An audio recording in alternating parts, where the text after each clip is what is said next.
अमिताभ पान बेचने वाले पुलिसकर्मी की भूमिका में है। सबसे पहले पत्र आई चेतावनी नंबर, यदि अपने शहंशाह को रिलीज किया तो हम आपके सिनेमा को आग लगा देंगे। फिर एक टेलीकॉम कॉल, अपने हमारी चेतावनी पर ध्यान नहीं दिया, अब परिणाम भुगतो। इसलिए 12 फरवरी को जब शहंशाह अंततः रिलीज हुई तो देश भर के 250 सिनेमा मालिकों ने स्टैंड बंदूकधारी पुलिसकर्मियों को ट्रक से खुद को खतरे से बचाया था। इसके बजाय अमिताभ बच्चन की विवादास्पद वापसी वाली फिल्म की आगामी बुकिंग ध्वस्त हो गई थी। सभी रिकॉर्ड और कुछ मामलों में दिल्ली के मध्य में स्थित शीला सिनेमा में पहले शो के लिए सुबह 9 बजे से 8 बजे तक लोगों की भीड़ इकट्ठा होनी शुरू हो गई थी। 20-30 गुना बड़ी मालिक अजय कौशिक ने कहा था, शायद किसी फिल्म को लेकर इतनी उम्मीद पहले कभी नहीं हो रही होगी। एक तरफ कई विपक्षी दलों की युवा शाखाओं ने शपथ ली थी कि वे फिल्म को रिलीज नहीं होने देंगे क्योंकि वे अमिताभ को मानते हैं। दूसरी ओर फिल्म उद्योग खुद काफ़ी घबराया हुआ था। क्या फिल्म खतरों और उम्मीदों में बच पाएगी? एक सुरक्षा उपाय के रूप में निर्देशक टीनू आनंद ने शहंशाह को पूरे देश में एक साथ रिलीज किया था। आखिरी समय में अमिताभ ने अपने बम्बई क्षेत्र के अधिकार से छुटकारा पा लिया, जो उन्होंने कहा था 12 फरवरी को 3.5 घंटों तक अपने पास रखा था। पूरी फिल्म इंडस्ट्री की सांसें अटकी हुई थी कि क्या अमिताभ को वापस स्वीकार किया जाएगा। सब कुछ के बावजूद फिर खबरें आने लगी कि जब भी अमिताभ स्क्रीन पर आते थे तो तालियां बजती थी। ब्लैक बेट में टिकटों की कीमत 100 रुपये का उससे भी ज़्यादा हो जाती थी। एक गरीब आदमी कहता है कि मेरा रिक्शा ले लो लेकिन मुझे फिल्म देखने दो, एक थिएटर मालिक ने कहा। आमतौर पर पहले दिन दर्शक बहुत अनियमित होते थे, वह हर गाने पर बाहर जाते थे। इस मामले में कोई भी बाहर नहीं गया था। यहाँ तक कि वीडियो कैसेट ने भी 5 दिन की आगामी बुकिंग का आदेश देते हुए अपनी ताकत का परिचय दिया था। बताया जाता है कि वीडियो पर 1 मिनट की स्पॉट के लिए विज्ञानदाताओं को कई लाखों रुपए खर्च करने पड़े थे।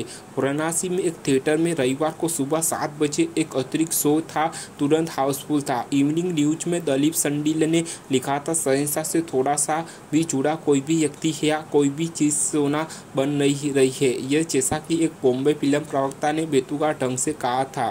फिल्म की खूबियाँ जो भी हो, अमिताभ को स्क्रीन पर आते ही वर्कर्स को भूत उठता था। दर्शक शीर्षा बैंक हत्या, सौदे और विनोद खन्ना को भूल गए थे।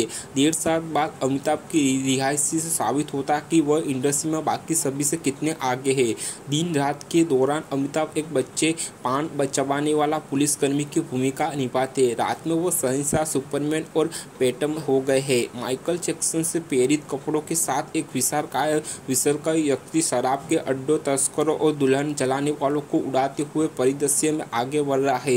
वो एक अलौकिक शक्ति है जिसे गोलियां चोट नहीं पहुंचा सकती है। वो अपना हाथ उठाता है और हुड दुर्घटना को चाहते हैं और पूरी तरह से विचित्र समर्पण। वह अपने ट्रक को सीधे अदालत कक्ष में ले जाता है और खलनायक को वही लटका देता है। शहंशाह एक बाकायदा से बनाई गई फिल्म है, भले ही इसे दीवार और त्रिशूल की सुंदरता के साथ तैयार नहीं किया गया है। इसमें जेके खलनायक एक अविश्वसनीय दृश्य में है जो अपने डाइनिंग रूम में झरनों से भरे एक विशाल पूल से निकल रहा है। मीनाक्षी सिसोदिया एक ताजा लंबे पैरों वाली नायिका है जो एक झुग्गी बस्ती में रहती है लेकिन ऐसे कपड़े पहनती है जो पियर कार्डिंग को 1 या 2 तरीके से सिखाते हैं। शहंशाह अदालत और पुलिस से परे अपने आप में एक कानून है। वो कहते हैं 2 कानून नहीं हो सकते। ऐसी पंक्तियां बोलने हुए जो किसी भी समाजवादी राजनेता के दिल को छू जाती है, एक अमीरों के लिए, एक गरीबों के लिए। अमिताभ आज भी वही शख्स है जो हमेशा से थे। लोग उससे प्यार करते थे, वो उनमें से एक है और एक आदमी जैसे जनता के सामने आते हैं। बीच से उठा है, करोड़पति बन गया है, उसे एक खूबसूरत महिला का प्यार मिलता है और यह कभी नहीं भूलना कि वह कहाँ से आया है, वे और कहाँ क्या चाहता है। एक प्रमुख बच्चन फिल्म वितारक राज चोपड़ा पुत्र है, वह उन्हें जमीन से आसमान तक ले जाता है। फिल्म प्रदर्शक सिद्धेश्वर दयाल ने कहा था, उन्होंने साबित कर दिया है कि विपक्ष चाहे कुछ भी कहे, इसके बावजूद वह अब भी नंबर 1 पर है। शहंशाह में अमिताभ कॉमेडी, ट्रेजेडी, एक्शन सभी शैलियों में नजर आते हैं। वो शायद हिंदी फिल्मों के एकमात्र नायक है जो अपने बालों में तेल लगाने, मुँह से पान टपकाने, सबसे धुनीत कपड़े पहनने, अपने सोनी को भद्दे ढंग से हिलाने, पूरी तरह से विद्रोही दिखने की हिम्मत करते हैं और फिर भी पूरा सेना प्राप्त करते हैं।